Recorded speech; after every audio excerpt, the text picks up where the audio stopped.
Hi, my name is Barrington Miller, Director of Issuer Engagement at the Canadian Securities Exchange, and I am doing a special podcast not only because of the month that we're in and what we're celebrating, which of course is Black History Month, but because of who I am here with.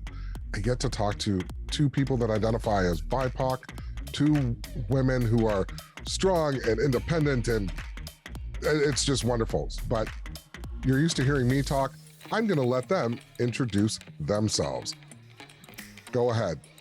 Hi, everybody. What a pleasure it is to be here with yourself, Barrington and Tarisai. I'm very excited for this conversation. My name is Theresa Nyabeze. I'm a professional mining engineer working in the mining industry, and I also serve as CIM's Diversity Inclusion Advisory Committee's co-chair, really furthering the inclusivity and diversity and equity agenda for the mining industry. Hi, everybody. My name is Tarisai Madambi. I'm a management consultant with KPMG in the GTA, and I also serve as the co-chair of the firm's Black Professionals Network, and I'm really excited to be here with you today. So our audience, thank you for taking the time to join us, and a special thanks to the Canadian Securities Exchange for giving us a platform to talk about these things that sort of are beyond just the usual capital markets fodder. How did we get here? Well, that's easy. There's LinkedIn. I was going on LinkedIn and I came across Theresa. And I was like, oh, this is interesting, because we have, International Women's Day coming up. And of course, being at the CSE, majority of our companies are in the mining and mineral exploration space. And I was thinking, wow, this could be good. You know what, I'm going to reach out. And then I reached out. And then we started talking. And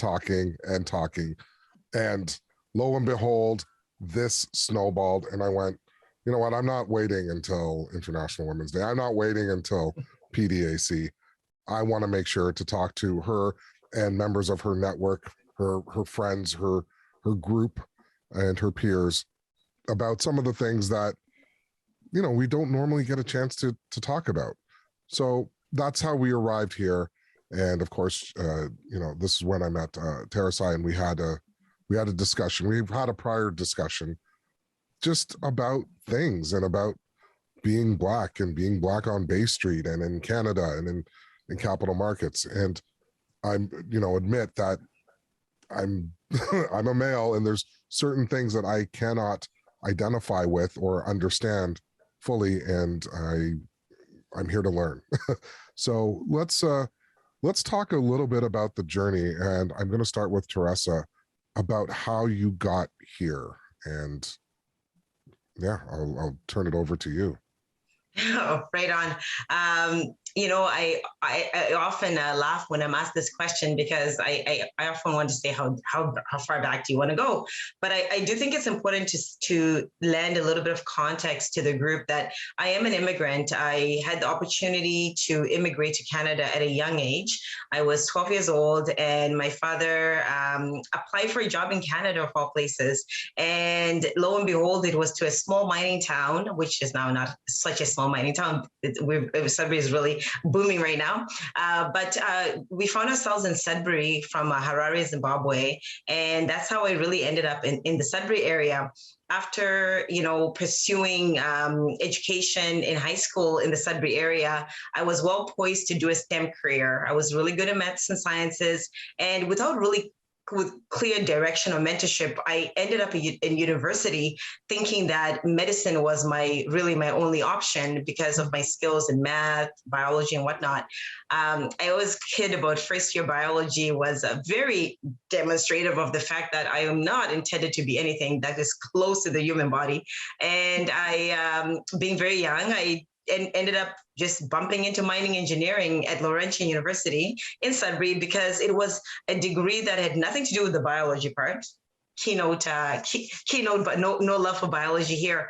But what I loved about it is it was so different. It was nothing that I could have mentally prepared for. I had been quite ignorant of that sector, the mining sector, and I basically bumped into mining engineering. But I will say a big pivotal shift for me came through meeting a bunch of women who were running a an organization called Women in Science and Engineering. And that really solidified for me that I could have a space, take up space in mining. And I mean, basically, you know, it's a long story, but at the end of the day, I basically go to university, I get my degree, I start working in the mining industry, and impressed upon me is the need to diversify the industry through really meeting women who are in mining, who are creating these networks in our communities. And I find myself here being a champion of diversity and inclusion just from my own journey, and really emphasizing the need for mentorship because of the coincidental way that I found myself in this great industry. Oh, thank you for that. And yeah, it's I love learning about people's stories, and the journey is the destination. That's what has stuck with me over the years. And Tarisai, how did you get to be management consultant at KPMG? So I had come to Canada for university with the mission. I wanted to do my business degree and then maybe my law degree at the time. This was 1997 when I left my home country of Zimbabwe, and shortly thereafter, stock markets crashed, the economy crashed. Many things took a turn for the worst, shall I say. Very quickly, it was apparent to me that there wasn't a realistic path for me going back to my home country, and I needed to figure out a way to sustain myself here and pursue my career. Law didn't seem like a very feasible path at the time, just given the amount of and length of schooling that I would have had to do. And so I settled into accounting and finance, which was, second to what I would have wanted to do, which was sort of corporate law and all sorts. So with that target in mind, I figured if I'm going to be an accountant, I got to be, top of the range, and I wanted to go for my CA. Back then, it was all about getting into at the time it was the Big Six still with Anderson and other companies that have since fallen. And I was so intent on getting hired by these big international accounting firms. I remember a lot of my colleagues at school at the time telling me it was near impossible to get hired. Not only did you have to have good grades, you had to have excellent extracurricular. And for somebody who actually, was still considered an international student at the time, not likely to be hired. Well, interestingly, I got hired, and I'm glad for it. And I pursued my CA. It was not surprising when I arrived into the work world that I didn't find a lot of people that looked like me. And I didn't think it meant very much, to be honest with you, Barrington. Like I was committed to, getting my accounting designation. I was committed to working in the corporate world, learning, growing like anybody else would. But I think I may have underestimated how much I stuck out in some ways. And this was even at that time, having moved to Toronto from Halifax, where I really did feel like I was a little bit of an outlier there. Nevertheless, I mean, I worked really hard. I got my CA. I really enjoyed my time in audit. And frankly, I stayed in audit a lot longer than I had expected to. But, the audit side is more so the compliance side of finance, and one that's obviously very important for public companies, as we know. But for me, it was striking to me how much we saw and had visibility to, but oftentimes sort of were focused in on matters that impacted the financial statements and other financial information reported to the markets.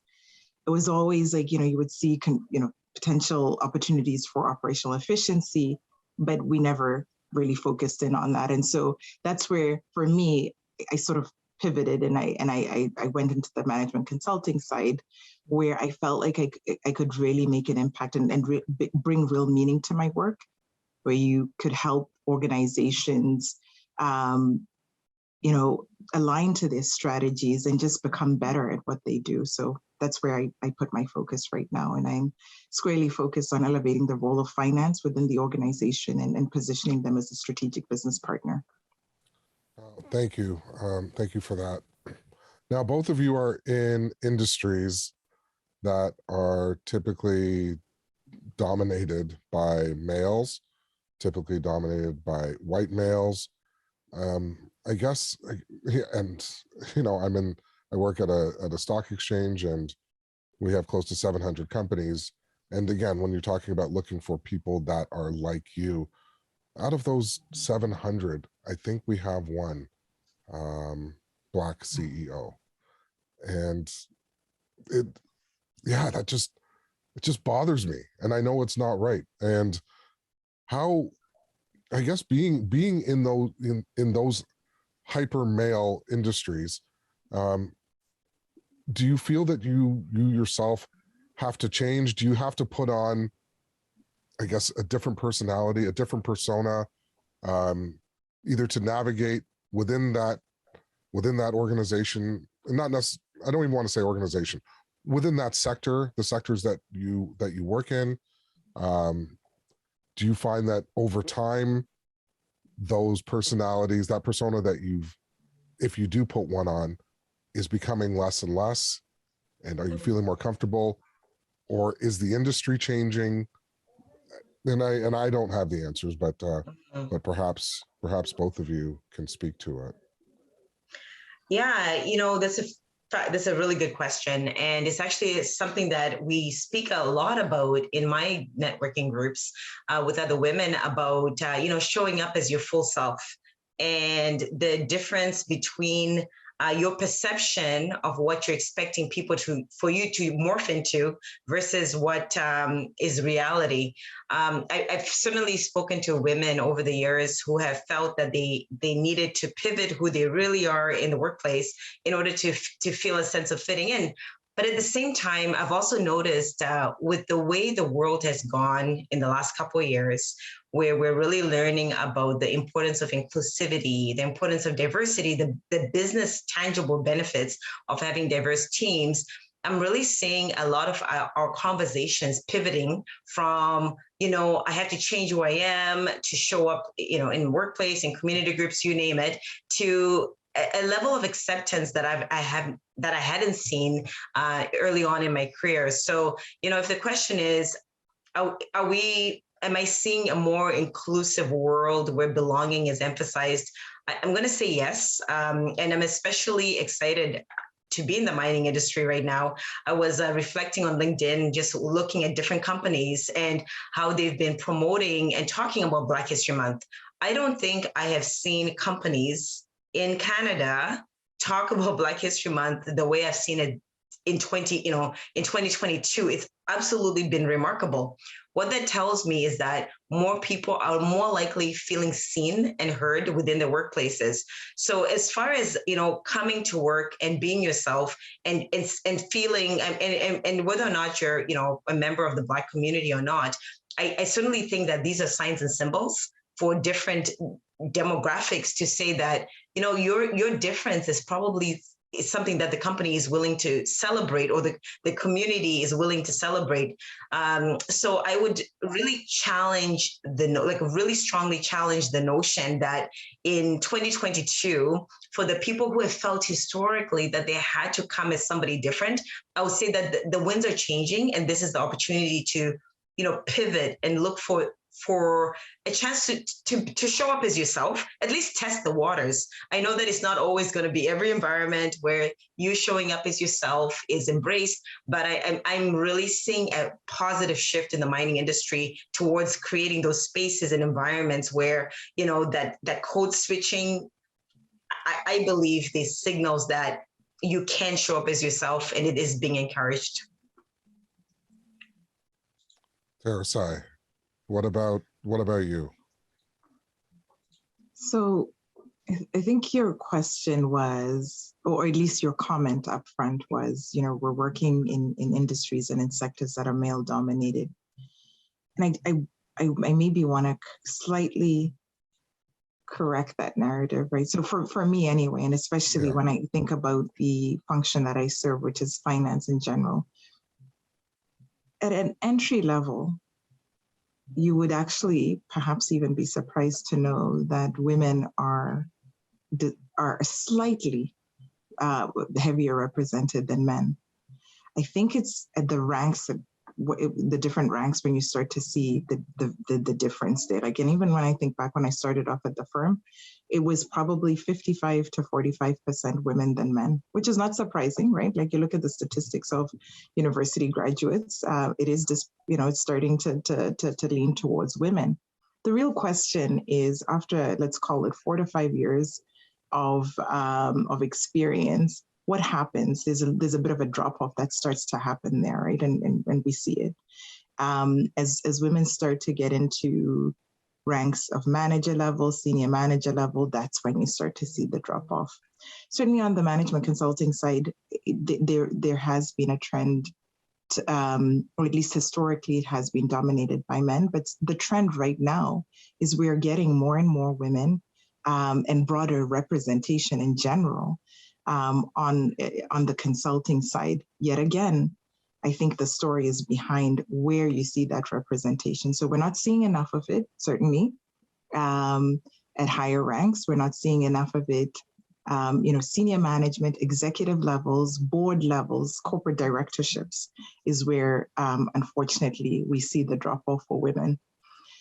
The question around whether or not I feel like I have to tamper myself when I show up in these environments is a really good one. And I would say earlier on in my career, I certainly felt a sense of, I guess, a need to try to blend in some ways, right? Like, just by virtue of me showing up, I was different, right? Like, and there was no ignoring that. I don't have the luxury of walking into boardrooms and sort of hiding the fact that I'm Black, not that I would want to.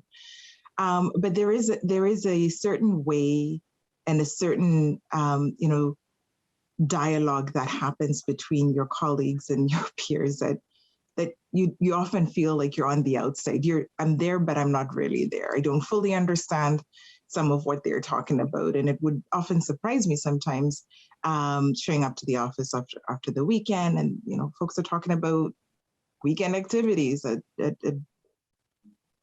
recreational homes or bars, and you kind of go, wait, did I miss the memo? Was I not in? Like, I guess I wasn't invited.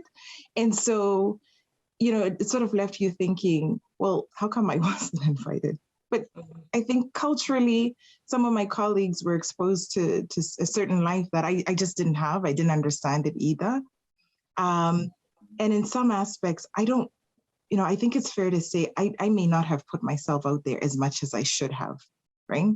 I'm coming from a hot country, sub-Saharan Africa, and up to this day, I can't handle the cold, okay? Could I have put myself a little bit out there when people were going for ski trips? Yeah, but I didn't, regrettably, right?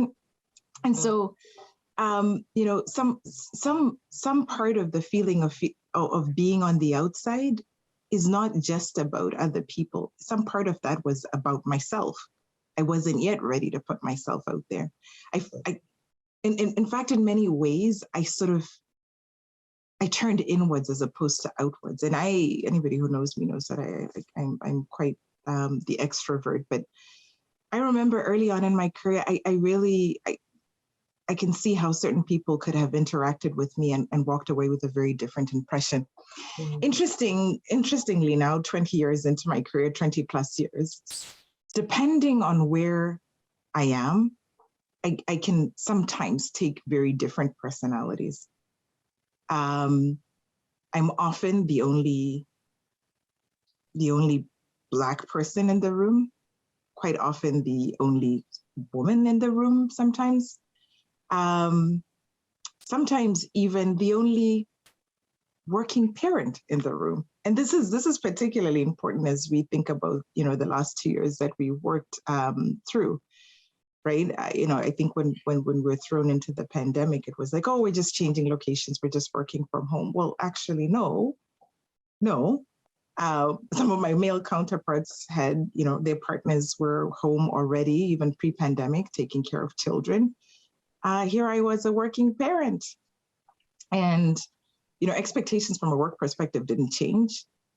And sometimes I would second guess myself. Should I really say, like, honestly, am I the only one feeling like it's a lot? And so it's some of those sort of situations where you really start to go, like, you try to read the room, right?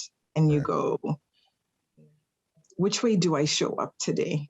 Yeah, if I can add to that, you raise a point that resonated for me, and it made me think of the word intentionality around how we integrate within the spaces that we find ourselves.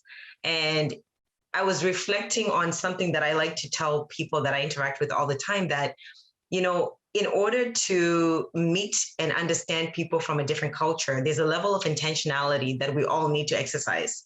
Left to our own, I truly believe, left to our own devices and on autopilot, we tend to be around the people who look like us, sound like us, have similar hair types, just that natural camaraderie. But I would say that where we are today, with understanding the value of diversity and wanting to be more inclusive, it really calls upon all of us to have a huge amount of intentionality in everything that we do. As an example, I was just reflecting on this idea of, people who maybe chum around and go golf together and are not necessarily, and are chumming and connecting and networking, and and maybe a lot of work talks happening. And then let's think of the person who either, if I was to stretch it out and say somebody with a physical disability who's on the team, who everybody knows can never go golfing and is missing out on these critical networking opportunities. I think for me, it's just around, in everything that we do, it's that pivot to exercising intentional inclusion. And it can be about, what do we do after work? What time do we all hang out? What time do we network? What events do we celebrate? Which ones do we ignore? It's a whole level of intentionality. And I want to pivot into the idea of friendships and professional friendships. Again, I would challenge people listening to this to do a scan of who their professional friends are and understand the diversity in that friend group, because that's also telling. It's a self-audit. What I love about diversity and inclusion, it's like a golf game. Okay, you're only playing against yourself. Well, I mean, if you're competitive, you're competing against everybody, but you could be competing against yourself. And I think with diversity and inclusion, where I love to pivot is I like to self-audit. Am I being inclusive? Who did I invite to that function? Who was in my friend group? Who's in my networking group? Who am I mentoring? Am I mentoring everybody who, everybody with braids and glasses who's in mining? So, from what Tarisai was talking about, I really resonated with your point around being in spaces, wondering, are you fitting in? Are you being included? Are you being excluded? And just, I'm thinking of the other people who were having these functions and thinking, did that even factor into their sphere about the need to include, or to wonder, how come so-and-so never attends these networking events, right? Because family dynamics are different as well. That could lead some people to be able to hang out after work. And so intentionality is my word. And that's how I approach this conversation. Well, this is fantastic. And when I was putting this together, I knew things like this would just come out. And you touched upon, the working parent, the working mom. And especially the last 2 years, I know I couldn't do it. I already know. I mean, I would do it, but then there's doing it and doing it well. Like, I never said anything about doing it well. I just and that's and you see me scribbling notes down because there's some really, really good quotes that you're doing. Now, on our talk previously, I had the privilege of speaking with somebody beforehand, a gentleman that sometimes assists with some production with the CSE. And we talked about the word diversity and what people meant, what companies meant by diversity. And having somebody who is perhaps a member of a BIPOC community or gender, depending on what they self-identify as, visually looks diverse, but there is not the want for diversity of opinion. And that is, I believe, more important than having the visual diversity. And I know Theresa and I sort of began to really unwrap that. But so let's do that again. Diversity of opinion. Is it more important? Is it less important? Is it dangerous? Because there are loopholes and there's outs when it comes to diversity of opinion. Yeah. Tarisai, do you want to go first? Oh, I can. It's up to you. Yeah, I mean, I certainly don't think it's dangerous to have diversity of opinion or diversity of anything, to be honest. I think too much uniformity actually is a little bit scary. We stop to challenge ourselves and interrogate our thoughts, interrogate our actions. For me, in my personal life as well, I think there is a very important space that difference occupies. And difference is just difference. It's not good, it's not bad, it's just different. And it's important to honor that and understand it too, right? Like before we judge it for anything, it's important that we create spaces for people that have differences in opinion, differences in abilities, differences in looks, for us to understand how we can enhance our lives, to be honest. I think the uniformity makes it a little bit boring at certain points, but I can see how some people kind of go, okay, right now I'm not interested in hearing all that everybody has to say. I need to take a decision, and yes, you go ahead and do that. And not everything is consensus building, and that's fine. However, it is an important part of the process for you to hear what other people think and what perspectives they're bringing. How do certain things land on you? It's all too often, and it's certainly been my professional experience, where we are all in the same room and we see and hear the same things, but we walk away with such different perspectives on what just happened. Oh, that is it is so true. Theresa, diversity and the diversity of opinion. What do you think? So definitely, by nature of being human beings, we come with diversity of thought and diversity of experience, period. That's just, you're human, you're a little unicorn, you have your own unique features and ways of being based on how you've been raised and your own particular culture.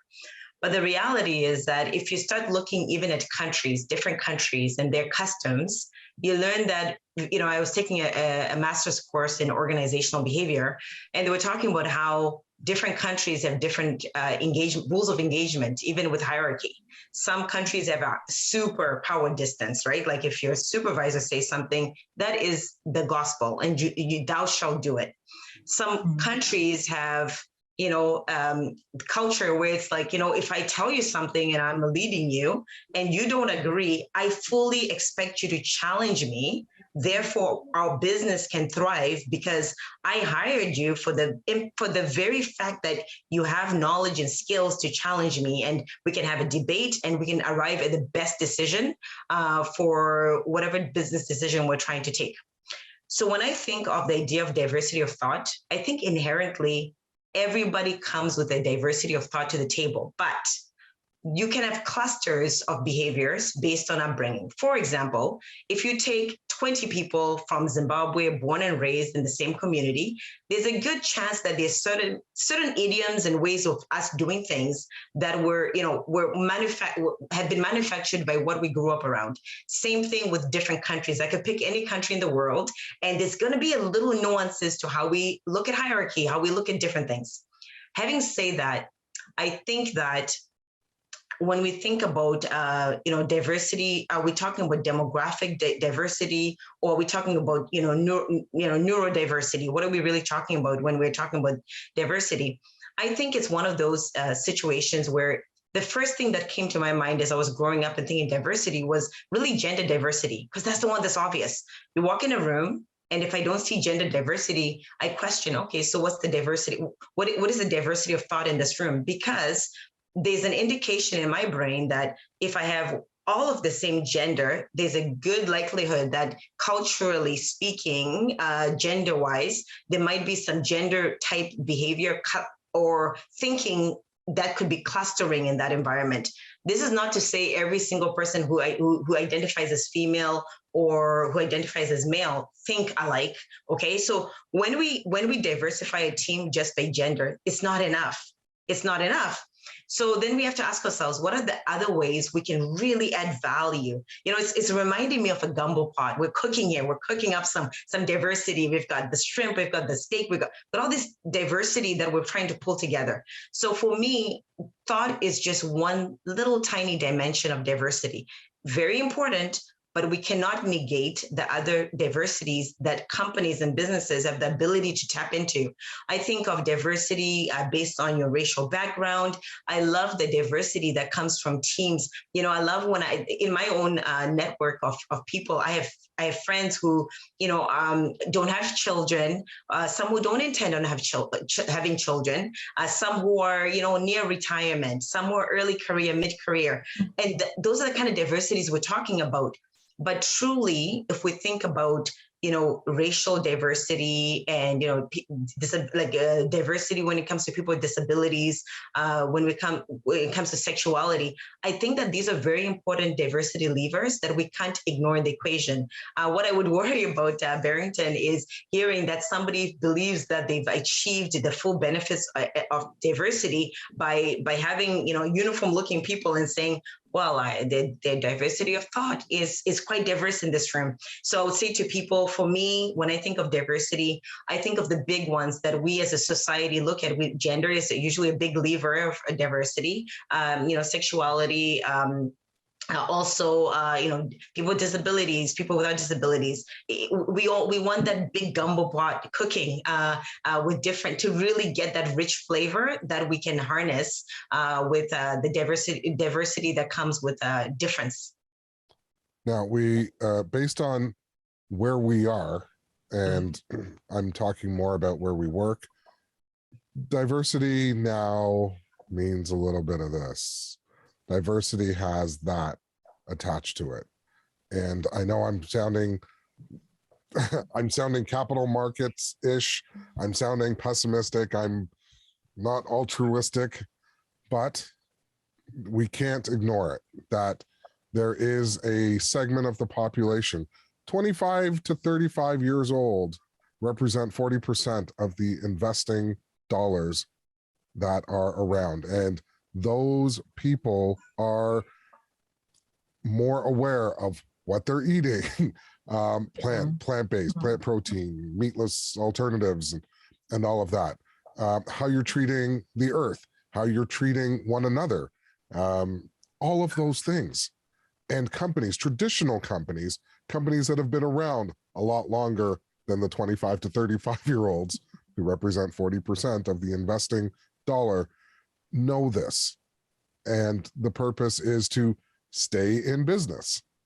And so by having these types of plans or imagery, I've seen some of the images I've seen on LinkedIn, you're sitting there going, okay, you just put this up so that people can think, hey, I'm diverse. It goes beyond that. But we can't ignore that there is a dollar attachment now, I think. And the opinions expressed are solely my own. I didn't necessarily reflect those of the Canadian Securities Exchange. But I really do think that is there. And we can see it. And you can see it. Like, there are performance bonuses that are tied into having certain types of programs, whether it's diversity and inclusion or ESG or whatever. And that's, I'm not sure how to feel about that. I'm not sure if it's okay. Well, does it matter how we start as long as we are getting there? I'm not sure. But. So can we maybe narrow down this for Yeah, purpose please. of discussion here. So I think Please. what I'm hearing you perhaps you say is when it comes to diversity and representation of Black people, what we have seen recently is an increased level of representation from a commercial perspective, right? Like when it comes to companies trying to engage with a broader customer base, and some of that is likely driven by, I think, social change. But in your mind, what you're proposing here is it's also driving the bottom line, essentially, right? Like it makes sense. It's a broader customer base, and It so makes sense and sense. Right. Yeah. I mean, I think organizations have to respond, right? Like if you're producing a product or a service, you have to be sensitive to what your customer base is looking for. What we've seen in the last couple of years is a heightened sense of awareness of social inequity from a racial perspective. Certainly strong verbalization of allyship towards Black and Indigenous and as well other people of color. And so perhaps one of those most obvious ways of allyship is putting into mainstream imagery a more diverse representation of corporate brands. I think, I mean, if the intention is really for organizations and companies to have their brands represent their customer base, that is the right thing to do. It's interesting to me, I think, and again, these opinions are only my own. It is interesting to me when I do get that rare hour or so to watch television, when you look at the commercials that come through, I have just observed that there has been a significant increase in representation of Black folk in commercials and other imagery that represents brands. I'm not sure what the intent is there, and I'm not going to second guess it, Barrington, but what I will say is it is not enough for these organizations simply to put us on posters and include us in commercials and think that that's enough, right? Like I hope and I fully expect that they are doing some internal introspection in terms of how they treat their own Black people within the organization, if they have Black people within the organization. What is it that they are doing in terms of building a culture and a space, like psychological safety for Black people, right? That is a real thing for us, right? Historically, our voices have been muted by virtue of really being excluded, frankly, from the decision-making processes. And so, okay, if you do have Black people, where within the organization do they sit? Are they at the decision-making table? Do they get to design the products that you're taking to market? What are the implications, even from a supply chain perspective, of what your product represents and is composed of? Are you paying your suppliers what they deserve if they are African? I was in a store the other day and I saw baskets that were coming from Southern Africa, and it just made me, pause there. And I was like, how much money could the women who made these baskets have been paid? Right? So it's great. Like, I mean, seeing the baskets made me kind of go, oh my goodness, this is great. Right. We've got African baskets in a regular store that, I'm not having to go to an African market to get it. However, as a consumer, I have to ask myself, what was the woman or the producer who made this basket paid? It's interesting times. It's very, very interesting times that we're living in. I still can I just say sorry? Yeah, sorry please, to interrupt. please. If there is a commercial aspect to this may be also a real push for historically underrepresented groups to get in on this and just kind of go, all right, if there's money to be made, why shouldn't it be me making that money, right? Some of what we're seeing from the data is, through the pandemic, a lot of people have been questioning, their purpose in life, asking really big questions, and in some cases, exiting, corporate life and going into business. All right, so there's clearly a market base, when it comes to BIPOC and other underrepresented folks. And if that is the impetus to get people like myself to become entrepreneurs and companies listing on your stock exchanges like your own, Barrington, then yes, I think it's all right. It really is all right. Yeah, I just wanted to, I want to tap into this conversation. I'm just reflecting on the Olympics that are happening right now, and a couple of things that have been coming out. I think there was the first Black speed skater just got a gold. Yes. There's a lady, last name Nurse, who was, I think, part of our gold. Sarah Nurse.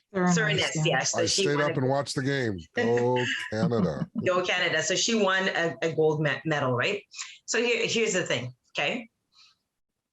Ultimately, if you think of the window to people's attention nowadays, social media. I don't know about you folks, but I literally have to, and a lot of my professional friends, we actually have to consciously curb how much Instagram reels we ingest. Going on TikTok, very addictive, and Facebook and whatnot. But the reality is that when we're on all those platforms, things are we're being shown jokes and ads and whatnot, and we're seeing what does the world look like from what's being communicated to us. So for me, what I found extremely powerful about the diversification of people used in commercials is just an excitement about what people can now, young people especially, can visualize themselves being, okay? I work in the mining industry.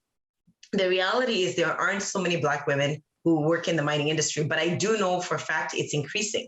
How do I know it's increasing? I see it in the people that I know who are in university. I see it in my growing and expanding network. So when I show up and I do podcasts like this one, I know my representation, being around, being visible, is inspiring somebody out there. And of course, I don't say this because, I'm making this up. It's from what feedback I've received by people who are pursuing, now, Theresa, I might consider doing mining engineering because I saw you. I didn't know there was anyone who looked like me. Mm. So the power, the excitement I get when I see companies, whether or not their company structure is full of people of color, what excites me, though, is the way that they're modeling representation in some ways that are going to excite people to visualize themselves in spaces that they may not have been. It could be golfing. It could be, like I said, skiing. It could be speed skating. It could be getting a mortgage, okay? It could be being a CEO. So I really want to say, I do want to recognize the companies that are saying, like, listen, we're not there yet quite interior-wise, but we want you to know that we have these faces. We have the Tarisais. We have these, amazing, successful professionals within us. Maybe we don't have as many as we would like to have, but hey, representation matters. By you seeing these role models, we hope it inspires you in particular, underrepresented community member, to consider pursuing that career path. And truly, Barrington and Tarisai, I'm so passionate about this point that I ended up writing a kid's book. And it's about a little girl who goes underground for the day. And I can't tell you how many doors it has opened and conversations with little brown girls and little girls of many different ethnicities saying, hey, you mean I can work in a mine? And so all I have to say really about when I see diversification of posters and commercials is I have a real strong empathy for anyone who is edging their way into this space. I want to call them in and say, listen, I see you, you're trying, And by virtue of what you're doing, you're probably increasing the pipeline and you're normalizing the presence of BIPOC people, Black people, being Black History Month, just to focus in on this demographic of being in spaces that maybe traditionally we were not in. So for me, I'm just really, I'm enthused. I'm here for it all. When I see, the other day, actually, I saw this beautiful, I believe it was Vogue, I might get it wrong, but it was a beautiful cover of, it was Black women that were on the cover of one of the magazines. And I found it so beautiful because growing up, they would do the top 100 women and none of them ever looked like me. So I get excited when companies do that. I saw another one that was featuring beautiful Indigenous women. Same thing, I sent it to my friends. I like, oh my goodness, we are certainly a generation of firsts, but can you imagine being part of the generations coming? A lot of things that we're celebrating now are going to be so commonplace, like speed skating. There's going to be lots of Black women that are going to get gold medals now. Tennis, Serena and Venus. Yeah, they were the first, but guess what? People are coming. Representation matters. And just in closing for this statement, I just want to say that I truly see the effort of companies that are putting these brown faces on camera and allowing little people to visualize. And I think it's exciting. That's a really great point that you just made, Teresa. And I don't know, some of it might be aspirational of the world that we hope to live in. My true hope, though, is that it isn't just depicted in images, and it is a true reality for most of us, all of us. Right. And I've been a noted critic of some of the companies who I feel are trying but not quite getting it, because I'm not recognizing the effort. And sometimes you can take a swing and miss, or you can stumble. And I think especially now with the cancel culture that exists and how far it swung the other way and swung back this way. Like, I think it's okay to say, hey, they may not have gotten it this time, but they're trying, and I'm going to help them, and I'm going to open my heart and open my eyes and try.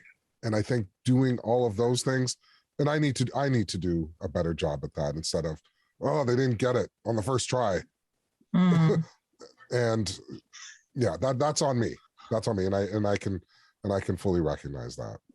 I want to pivot on what you're saying, because there's a real interesting concept called calling people in versus calling people out. So you imagine you're in a situation and somebody says something that you feel, or, that is off color, that is just not, how does that person possibly say that? Like, what, where are you living where that's okay to say that? Now we have an opportunity. We've all heard it. Yeah, and the thing about it is that in that moment, you have an opportunity to either call that person out, possibly humiliating them, you name it, or calling them in. And so recently, a lot of us have been exploring this concept of in a moment that is really critical, how do you call someone in a way that you're maintaining relationship, you're possibly coaching and educating and role modeling that it's okay sometimes to falter and be corrected. And it reminds me, there's a statement in one of the ideas of when you're trying to call someone in is to, like, let's say somebody says a racial joke and you just say, well, I don't find that funny. Can you explain to me what part are you finding funny? And just really calling people in so we continue the dialogue. So to your point, Barrington, about, how the empathy of people who are trying, I do want to create a bit of a psychologically safe and a safe spot. How I see myself as a diversity and inclusion champion in the mining industry is really around, I want to be a person who calls people in, because ultimately I don't want people to to fall off the ledge. I mean, it's about having a learning culture here. A lot of things we're learning for the first time. I'm very open and transparent about my own personal journey when it comes to different dimensions of diversity and how I've had to go on personal journeys and, have friendships with people of other cultures to better understand what's important for, like, how are they viewing things? What are their experiences? So I would say that I like exploring the idea of calling people in, and then that way, it's a long-term relationship. Then, in one situation, I remember being in a situation where somebody said something that was, probably a couple of years ago, it would have been no big deal. People would have been like, okay, well, that's the phrase you use for that topic. And I say to him in the moment, I said, oh, we don't say that anymore. He goes, well, Teresa, tell me, what do we say? And I explained to him what we say now, because guess what? What we say has pivoted over the years. And that's part of being part of humanity and part of pivoting. What scares me is if people don't take the chance and then they stop speaking. That statement that says, be scared when your most vocal employees, when they go silent. For me, it's about, I don't want influential and powerful people to stop the diversity dialogue for fear of getting it wrong. I'm happy to meet somebody who's getting it wrong, who's stumbling, but is open to dialogue about it, so we can keep course correcting. And I do definitely see that happening in social media. There's a very famous co-host of a show who said something that was off color. And I know in her statement, she's just re-emphasizing that, listen, I love your community. I want to learn. So that's where I'm at. I'm in that, let's call people in and let's coach where possible. I mean, and to be frank, this is why I'm personally doing this podcast, because I'm on a mission personally to be a diversity and inclusion champion and equity in the mining industry. And I want people to know that I am a voice that they can connect with, through LinkedIn, through other means. If I can help you with understanding a dimension that I'm privileged to be part of, that's the voice I want to have in my industry anyways. Well, thank you. Tarisai, what about, what are you thinking? I have so many thoughts have gone through my mind in the last little bit when we were talking, but I think it is a good approach for us to come to the table in the spirit of, I think, moving forward. I think it's difficult for some of us who have not felt heard and not felt seen to squarely focus on, let's just move forward without like a retrospective view of how we got to where we are. Just a little bit of closure. And I'm not sure that it is just closure though, Barrington. It is, I think, until and unless we own what the problem is, then what are we moving forward towards? What are we trying to fix here, right? And I know it's uncomfortable, right? It is uncomfortable. I hear it from my colleagues, non-Black, non-minorities in whatever aspect. And, when we have these more, sort of one-on-one chats, it's like, Teresa, I don't even know what to say anymore. And I try to reassure them to say, mostly, it's just about coming to the table with an openness and a willingness to learn, to listen, right? And then to move forward. And I know sometimes they'll say, my intentions are good and this didn't come out right. And sometimes we have to go back to that conversation around, we know your intentions are good, or at least, you say your intentions are good, but how many things have been done to such great detriment with good intentions, right? So when it comes to conversation around diversity, equity, inclusion, social injustice, people's intentions are less important to the impact that their actions, their words might have, right? So coming to this conversation, there is an opportunity for all of us. It's not just because I'm Black, I'm not likely to have a negative impact on somebody else, Black or otherwise, right? We really have to think about what potential impact we might we might cause as a result of verbalizing or not verbalizing, engaging or not engaging, right?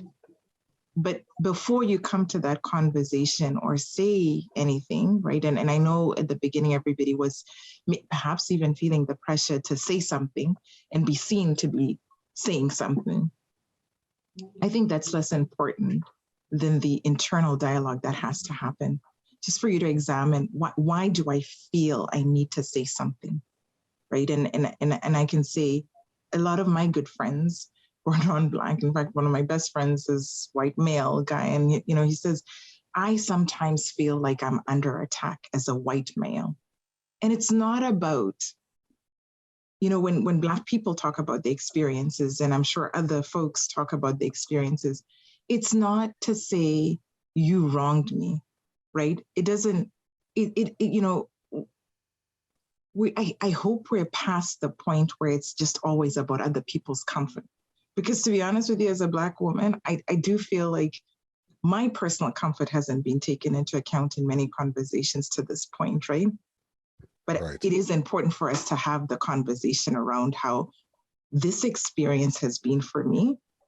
And perhaps your intentions were not to impact me negatively, but this is how it's impacted me, right? So this is where I'm drawing the distinction between the intentions are almost irrelevant to the conversation, but the impact is completely relevant. Well, I think this is I think this has been a worthwhile, an excellent conversation, an excellent dialogue. I would, venture to say that this is not going to be the end of speaking with both of you. There's many other instances that will be coming up. We took Black History Month as a springboard, but the things that you talked about, the experiences you shared, are beyond. And I want to keep, I'd like to keep going, of course, with your permission and availability and scheduling and working and having kids and all of those things. And on behalf of the Canadian Securities Exchange, on behalf of myself and our listeners and our audience, I just want to say thank you. Thank you, Tarisai. Thank you, Theresa, for opening up and for letting people get a glimpse into your lives. And I'm sure that there are people that can relate, that can understand, and hopefully you've encouraged people to have that dialogue and have that conversation. And we're coming close to the end of time for our show. And I just wanted to give the opportunity for each of you to perhaps give a closing thought or reflection on what we've discussed, and perhaps what's the future holds. Mm-hmm. Yeah, thank you very much for that, Barrington. One of the ways that I'm personally contributing to this dialogue is through volunteering with CIM. And I just realized as I'm saying this acronym so much that it's really important that I talk a little bit about what CIM is. So CIM is the Canadian Institute of Mining, Metallurgy and Petroleum. And it's the leading not-for-profit technical society of professionals in Canada, minerals, metals, and materials and energy industries, really, in Canada. CIM has had over 120 years of service. And why I say that, it's really important to reflect upon the importance of these big organizations in steering our industry culture as we go and move forward. And in CIM, I have the honor of being the co-chair of the Diversity Inclusion Advisory Committee. And on our website, just wanted to, for the listeners, and I'm sure we can tag it in the post, we have resources there where we talk about some best practices around diversity and inclusion. And certainly as far as the mining industry goes, we have the, lots of different avenues where a person who's pursuing knowledge in this area of, we had this conversation, where do I go now? There's the Mining Industry Human Resources Council. A lot of people call it MIHR, M-I-H-R. And there people can take courses. I think what I want to really land to the people listening today is that we talk a lot about diversity and inclusion, but we really are in the digital era. And if there's something we've learned in the last 2 years, is there's so much ability to learn and grow virtually. So I really want to say that we're listening as we talk about different topics here. And maybe some of you are wondering, okay, now what? So what? So what is that there are organizations like CIM that have lots of resources that are really modeling the importance of diversity and inclusion within the industries where you are. And there's MIHR that has tons of courses, intercultural awareness, you name it, that you can go there, you can look for resources, you can engage with the officers of those organizations. And just for myself, on behalf of the Diversity and Inclusion Advisory Committee, feel free to reach out. We have a LinkedIn account where we're constantly posting content, and our goal is to educate, inspire, and move the dialogue forward. And Barrington, really looking forward to more conversations on this topic. Well, no, thank you. And yes, we will definitely link it in, whether we do it on the video or the show notes. You will be able to find more information. So thank you for that. Tarisai, any final closing thoughts or reflections? Yeah, I feel like we've only just began the conversation, but certainly the last couple of years have been a lot for all of us. For some of us, people of color, perhaps even more so, and it's heartbreaking to see how much hate there still is in the world, hate for one another. And I know I do a lot of work and I speak a lot about Black people. And this is it just happened to be one of many causes that I'm really passionate about. And I felt like I needed to give voice to, because there weren't as many voices in the corporate world talking to this. But sometimes I do hear from friends and colleagues a sense of confusion and almost resignation around what to focus in on. And I think I've met that with some level of surprise, right? It's like, well, yesterday it was Black Lives Matters, tomorrow it's Indigenous Lives Matters. What's the next thing? And again, my surprise is just, I don't think we've done a good enough job to articulate why all of these causes are important and why none of them is more important than the other. Because fundamentally, we're all just talking about the same thing. So I said, we really should interrogate our belief around the equality of one life over the other. We would never have to make the statements that we're talking about. And I know there's historical burden to these topics. It's as uncomfortable for me as a Black person to be engaging in these conversations. But it is important that all parties come to the table with an openness to learn, to seek understanding of the barriers that continue to exist today, certainly for Black people, and many others.